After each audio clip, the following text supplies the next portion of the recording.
देश का एक छोटा सा गांव भटपुरा, उस गांव के अंदर कहते हैं कि सज्जन लोग रहते हैं, हिंदू रहते हैं, मुसलमान रहते हैं, सब लोग रहते हैं। और उस गांव की पीड़ा आपको समझ नहीं आएगी।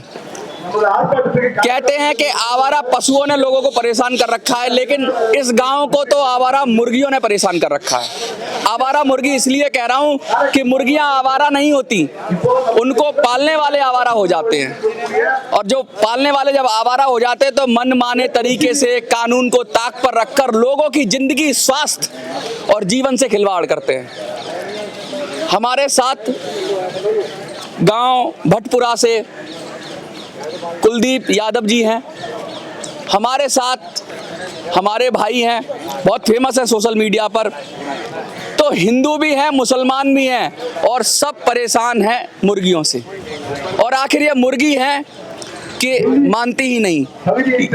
कुलदीप जी, मुर्गी नहीं मानती कि मुर्गी को पालने वाले लोग नहीं मानते? देखिए, हमारे उत्तर प्रदेश की सरकार की व्यवस्था जो है, ये बहुत गंदी व्यवस्था है कि मुर्गी फार्म को गांव की आबादी से दूर बनाना चाहिए। अच्छा। लेकिन मतलब आप कहने का मतलब आप मुर्गी पालन के विरोधी नहीं है? हम विरोधी नहीं है, लेकिन सरकार द्वारा गांव के बीचों बीच में मुर्गी फार्म 6 बीघा में बना दिया गया है और 2019 से बनाया गया है। और संचालक शिवश्याम सिंह, आलोक सिंह और ऋषि सिंह है, सद्दूपुर के निवासी हैं। बक्सा ब्लॉक के हम भी है, बक्सा थाना के हम भी है, और बक्सा ब्लॉक बक्सा थाना के वो भी है।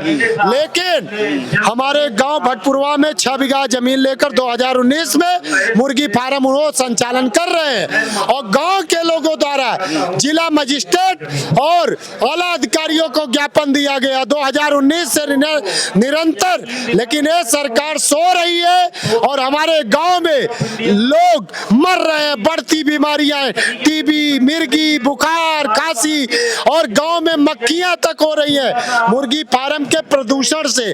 और मेरा घर तो 50 मीटर मुर्गी फार्म से दूर पे है, और इतना बड़ा मुर्गी फार्म है कि वहां पे सांस लेना मुश्किल हो रहा है। मेरे अभी 6 महीने के 2 छोटे छोटे जुड़वा बच्चे हैं, एक 4 साल की बिटिया है। मैं जौनपुर शहर में मजबूर होकर रख रहा हूँ क्योंकि उन्हें ऑक्सीजन चाहिए, शुद्ध ऑक्सीजन चाहिए।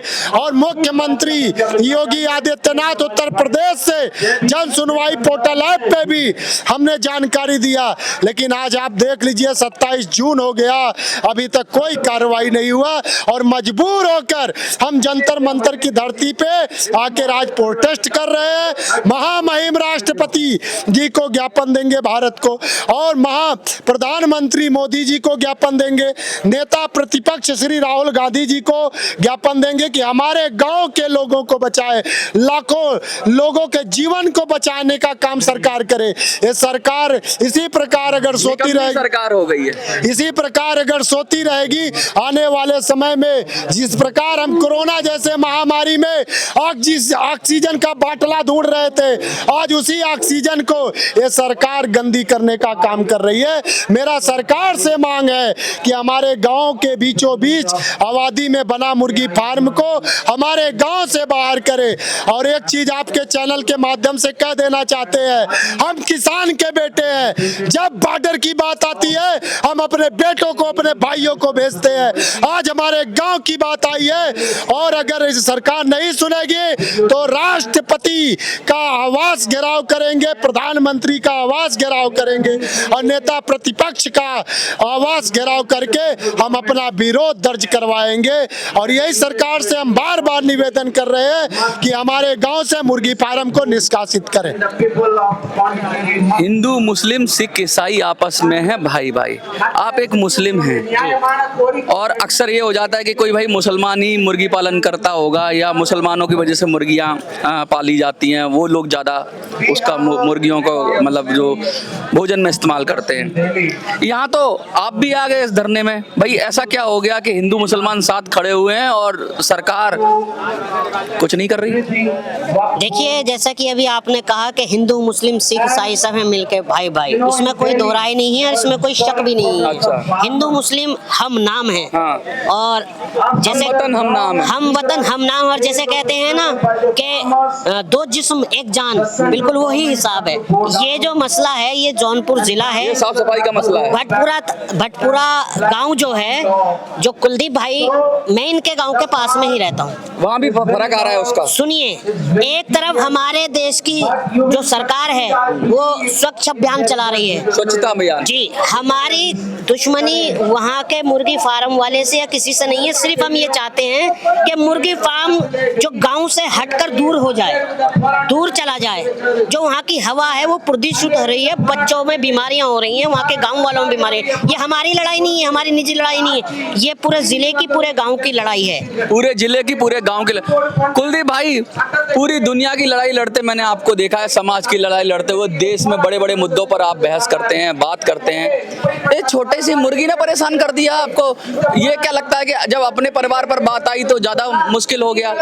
परिवार की पूरा गांव मेरा परिवार है, पूरा देश मेरा परिवार है। मैं राष्ट्रीय प्रवक्ता हूं, मेरी जिम्मेदारी है कि मैं देश का भी मजबूती से आवाज उठाऊं और गांव की भी मजबूती से आवाज उठाऊं। मैं जब गांव में जाता हूं तो मेरे माँ, मैं भारत माता को, देश को भारत माता कहता हूं, और जिस माँ ने मुझे जन्म दिया है उसको भी माँ कहता हूं।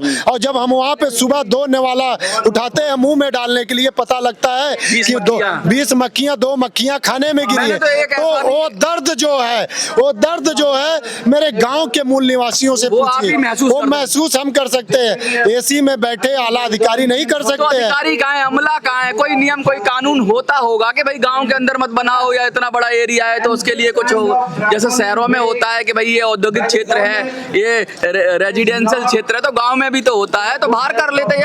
अंदर बनाने की क्या जरूरत पड़ गई? देखिए, सद्दूपुर के निवासी हैं, वो तो अपने गांव में बनाए नहीं, हमारे गांव में जमीन लेकर बना लिए। अच्छा, गांव दूसरा, आदमी दूसरे गांव का, और हमारे गांव में वो जमीन नहीं कि सबसे गांव खाली करवाने की कोशिश। भाई यही हो रहा है। सरकार तो ये, वो परेशान होंगे, गांव के लोग भागेंगे। आज वैसे भी हमारे गांव में जवानी बची नहीं है, बेरोजगारी का आलम है। गांव के जो युवा है वो अन्य प्रदेशों में रोजगार के लिए भटक रहे हैं।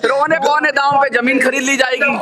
गांव की किसान की जमीन है, वो सस्ती उनको मिलेगा। ये बहुत बड़ी चाल है, वो अपना बिजनेस करेंगे। मुर्गी पालो, फिर फार्म पालो, फिर फार्म से गंदगी फैलाओ, फिर गांव वाले भाग जाएंगे, फिर जमीन औने पौने दाम पे खरीद लो, फिर करोड़पति अरबपति बन जाओ। इसी प्रकार से तो हो रहा है। आज प्रशासन का बात कर रहे हैं, हम लोकतंत्र को मानते हैं, लोकतंत्र पे विश्वास करते हैं, और मुझे विश्वास है सरकार हमारे इस मांग को स्वीकार करेगी और हमारे गांव से, मुर्गी फार्म से गांव वालों को और मुझे निजात दिलवाएगी।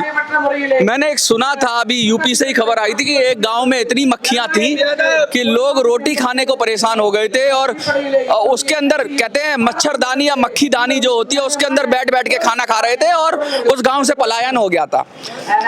कश्मीर से लोगों का पलायन हुआ, मणिपुर में लोगों का पलायन हुआ, लेकिन अब उत्तर प्रदेश के गांव में भी ये नौबत आ गई है कि मुर्गियों की गंदगी की वजह से लोग पलायन करने पे मजबूर हो जाएंगे या हो रहे हैं, क्योंकि मक्खियां, गंदगी, बीमारी इस कदर फैली जा रही है कि लोग परेशान हैं, और दिल्ली के जंतर मंतर पर सैकड़ों किलोमीटर दूर आ गए। मुझे लगता है और मेरा पूरा विश्वास है कि अगर ये कानूनन सही नहीं है मुर्गी फार्म, तो जरूर इस पर अधिकारी कुछ ना कुछ एक्शन लेंगे, और अधिकारी एक्शन नहीं लेंगे तो उन पर एक्शन होगा क्या? हम आए हैं इसी उम्मीद में आए हैं कि अगर उत्तर प्रदेश की सरकार कार्रवाई नहीं कर रही है तो हमारे देश के प्राइम मिनिस्टर, प्रधानमंत्री जो हमें कहा करते थे हर चौक चौराहे पे आपको जवाब देने के लिए तैयार है, आज हमारा गांव और 6-7 गांव जो अगल बगल है सब ये मुर्गी फार्म के प्रदूषण और गंध से परेशान है। मुर्गियों का आतंक है, मुर्गियों का आतंक एक किस्म का आतंकवाद है, ये भी एक किस्म का आतंकवाद है, मुर्गी आतंकवाद। ये मुर्गी आतंकवाद ही कहा जा सकता है। हम सब परेशान है, लेकिन उत्तर प्रदेश की सरकार जो सो रही है, हम उम्मीद करते हैं कि महामहिम राष्ट्रपति भारत इस पे संज्ञानता से लेते हुए कठोर कदम उठाएंगे, क्योंकि हमारे गांव में सभी समुदाय के लोग रहते हैं, ब्राह्मण भी है, क्षत्रिय भी है, वैश्य भी है, शूद्र भी है, एससी भी है, ओबीसी भी है, दलित भी है, आदिवासी है। और एक आपके चैनल के माध्यम माध्यम से मैं कहना चाहता हूं। और 78 साल हमारे देश को आजाद हुए हो गया है। हमारे गांव में 200 वनवासी समाज के समुदाय के लोग रहते हैं, जो 6 महीना ईंट के भट्टों पे काम करते हैं और 4 महीना बारिश ऋतु में अपने घरों पे रहते हैं। ना तो शिक्षा उनके पास है, ना तो उनके पास रोजगार है, और ना तो किसी प्रकार का उनके पास सहयोग है। वो राशन पे जीने का काम करते हैं और मजबूरी की वजह से उनके बच्चे पढ़ नहीं पाते हैं। हमारे देश की राष्ट्रपति भी इस विषय पे गंभीरता से सोचने का कार्य करे। मैं तो यही कहूंगा कि बहुत सारे आतंकवाद देखे हमने, नार्को टेररिज्म देखा हमने, टेररिज्म देखा हमने, लेकिन ये खास किस्म का मुर्गी आतंकवाद हमें पहली बार देखने को मिला और सुनने को मिला कि भाई मुर्गी को भी हथियार बनाकर गांव के गांव खाली कराए जा सकते हैं। आपको क्या लगता है? कमेंट में लिखिए, देखते रहिए मिनी संसद। धन्यवाद। भैया एक बात और है, अब एक बात